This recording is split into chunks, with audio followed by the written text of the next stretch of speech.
Hello everybody, Wild Bill for America here. Thank you for watching. You know, this world is a really mean place to live sometimes. We see nations devastated by tsunami tidal waves, earthquakes, volcanoes, and famines. And everywhere disaster strikes and people are homeless, starving, and in need of medicine, clothing, and a helping hand, there's one phrase that is uttered over and over, and it's this: hold on, the Americans will be coming.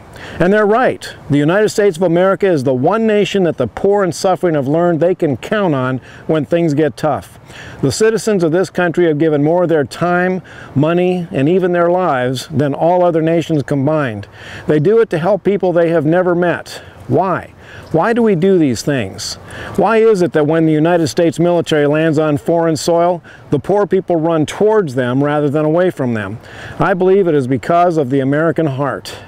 We've been raised to love our neighbors as ourselves. We grew up hearing stories of the Good Samaritan who found a man wounded and lying in a ditch. And he bound up the man's wounds, took him to an inn, and paid for the man to stay there until he was healthy again. We were taught that it's better to give than to receive. So where does this American heart spring from? God and country. It is the Judeo-Christian heritage that makes us mindful of our responsibilities before God, and it's our pride in being American citizens that drives us to contribute more than we take, to invest our lives as a way that makes this world richer because of us rather than poorer. But sadly, we are moving away from this wonderful heritage. The unselfishness of previous generations is being replaced by the self-esteem generation. Looking out for the less fortunate has been replaced with looking out for number one. Now, the grand history of this nation is no longer being taught with enthusiasm.